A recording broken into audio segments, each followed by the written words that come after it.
골든아워 이국종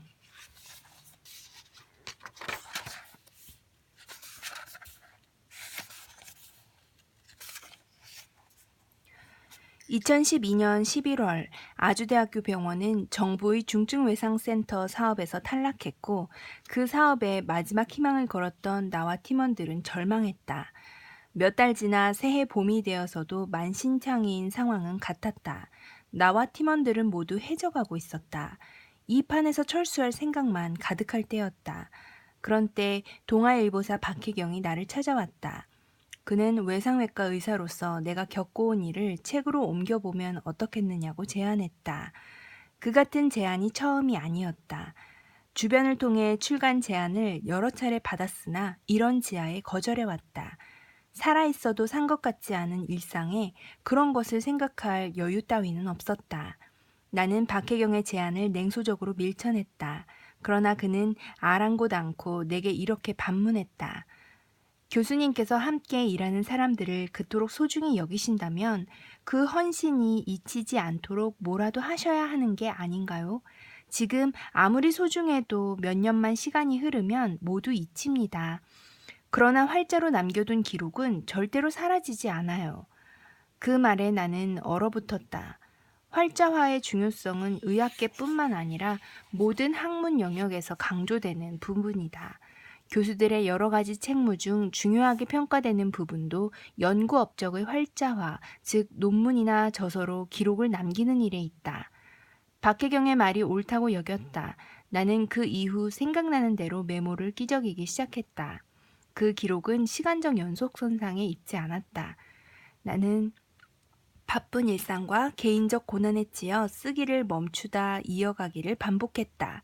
그러기를 3년쯤 지났을 때 나와 팀원들을 둘러싼 상황은 많이 달라져 있었다. 그러나 매 순간 끝을 생각할 만큼 모두가 지쳐 있다는 현실만큼은 조금도 바뀌지 않았다. 내가 전공한 외상외과라는 세부 전공은 중증외상의료 시스템을 염두에 두고 중증외상센터 설립과 운영을 고민해야 하는 과였다.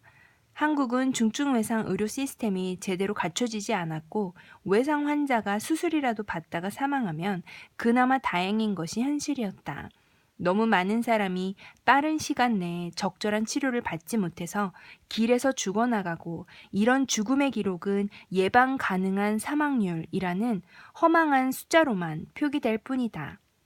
외상외과 환자들은 대부분 가난한 노동자들이고 정책의 스포트라이트는 없는 자들을 비추지 않는다. 그러므로 그 불빛은 외상외과에 닿지 않았다.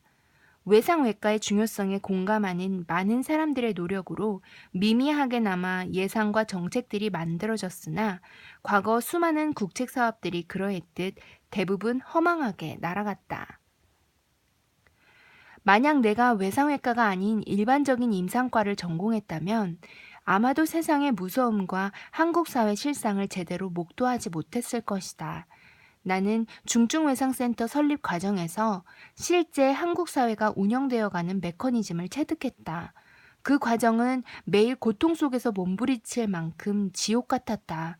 시스템은 부재했고 근거 없는 소문은 끝없이 떠돌았으며 부조리와 불합리가 난무하는 가운데 돈 냄새를 쫓는 그림자들만이 선명했다. 그 속에서 우리 팀원들은 힘겹게 버텨왔다. 나는 어떻게든 정부 차원의 지원을 끌어들여 우리가 가까스로 만들어온 선진국형 시스템을 정착시키고 싶었다. 신락 같은 희망을 더듬어가며 길을 찾아왔다. 실현 불가능해 보이는 일을 현실화하기 위해 나와 팀원 모두가 쉼없이 분투해왔다. 그러나 내가 여기에 당도하여 확인한 것은 중증외상센터 사업은 현재 한국 사회가 지닌 투명성의 정도로는 불가능하다는 것뿐이다. 지금껏 선진국형 중증외상 의료 시스템을 도입하겠다는 헛된 무지개를 쫓아왔으나 우리를 둘러싼 현실은 벼랑 끝으로 치닫고 있다. 나는 우리가 여태껏 해온 일들이 똥물 속으로 빠져들어 가면서도 까치발로 서서 손으로는 끝까지 하늘을 가리킨 것과 같다고 생각한다. 그러나 모든 것은 곧 잠겨버릴 것이고 누가 무엇을 가리켰는지는 알 수 없게 될 것이다. 그럼에도 우리 팀이 만든 의무 기록은 남는다. 우리가 더 이상 이 일을 해나가지 못해도 최근 3년 동안 시행했던 중증 외상 환자들에 대한 선진국 수준의 치료는 의무 기록으로 화석같이 명징하게 남을 것이다.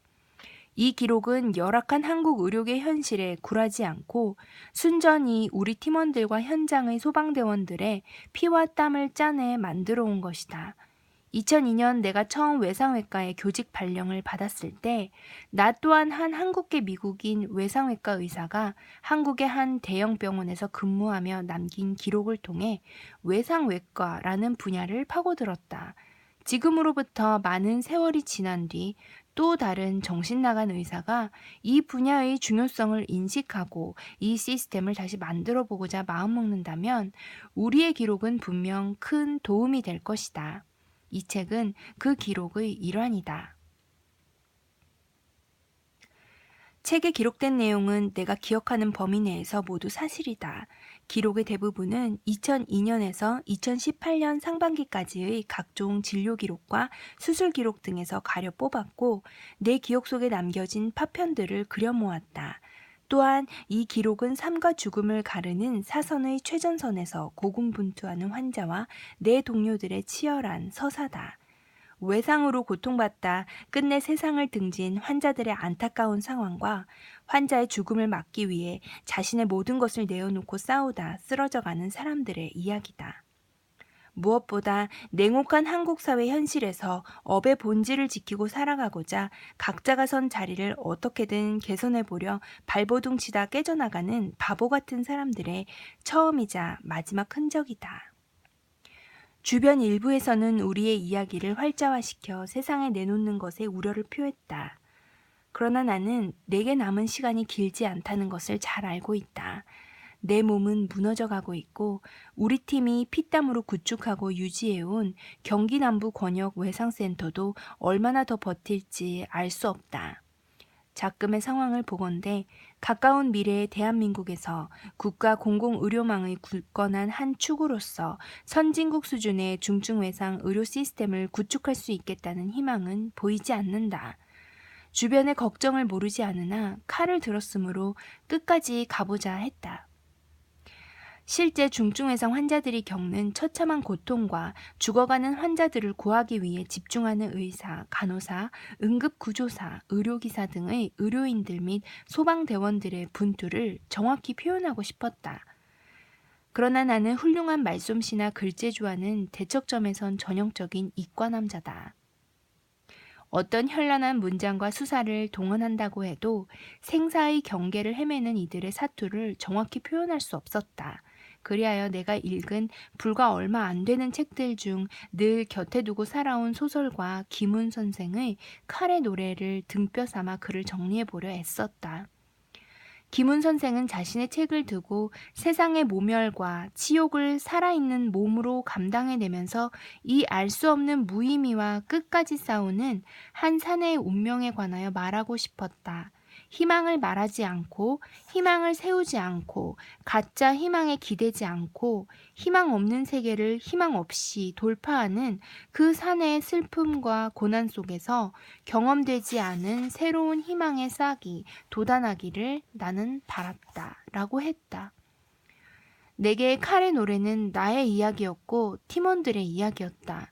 그리고 힘든 사회생활을 하는 사람들의 이야기이기도 했다. 특히 김훈 선생이 그려낸 이순신은 내가 26년 전 해군에서 군복무를 할 때 만난 이순신의 모습과 정확히 같았다.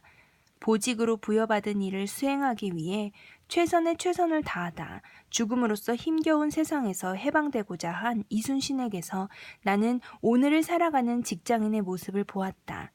또한 세상의 모멸과 치욕을 오롯이 감내하면서도 알 수 없는 무의미와 끝까지 싸우는 그에게서 조직 내 중간 관리자의 고통도 보았다. 김훈 선생이 그려낸 세상 속에 나와 내 동료들이 있었다. 나도 칼의 노래처럼 우리와 우리가 겪어온 일들을 명확하게 기록하고 묵직하게 그려내고 싶었으나 능력 밖이었다. 책을 준비하는 동안 김훈 선생을 직접 뵌 적이 있다. 선생의 문장을 조츠려 미련하게 애쓰는 내게 김훈 선생은 의사의 글쓰기는 전문 작가의 글쓰기와는 다를 수밖에 없다. 라고 짧게 조언해 주었다. 그의 진심 어린 조언에도 그를 좇는 마음을 놓지 못했으나 이제는 그 말을 조금은 이해한다. 그럼에도 선생의 문장은 내 머릿속에 너무 깊게 박혀 있어 지우기가 쉽지 않다. 무의식 중에도 그의 문장들이 고스란히 눈앞에서 되살아날 때 나는 신기함과 부끄러움을 동시에 느낀다. 이 거친 문장들 중 어느 한 자락에서라도 김훈 선생의 결이 흐릿하게 남아 느껴진다면 그런 까닭임을 미리 밝힌다. 서툰 글솜씨로 책이라는 기록을 남기게 돼 부끄럽다. 주변에서 도와준 많은 분들이 있었기에 가능한 작업이었다. 먼저 의도하지 않았겠으나 내게 글 쓰는 일의 전범이 되어준 김훈 선생께 감사하다. 시작과 끝을 함께하지 못했으나 시발점이 되어준 박혜경을 기억한다. 마지막으로 시기조차 알 수 없는 메모들을 그려 모아 하나의 이야기로 만들고 흩어진 글들을 다듬어준 흐름출판 관계자들께도 감사한 마음을 전한다. 출간을 앞두고 가장 큰 걱정은 이 책이 중증외상으로 사망한 환자의 보호자들에게 마음 아픈 기억들을 상기시키는 것은 아닐까 하는 것이다. 만에 하나 그러하다면 미리 이곳에서 정중한 사과의 말씀을 드리고 싶다. 우리와 만났으나 결국 세상을 떠난 모든 중증외상 환자들의 명복을 빈다.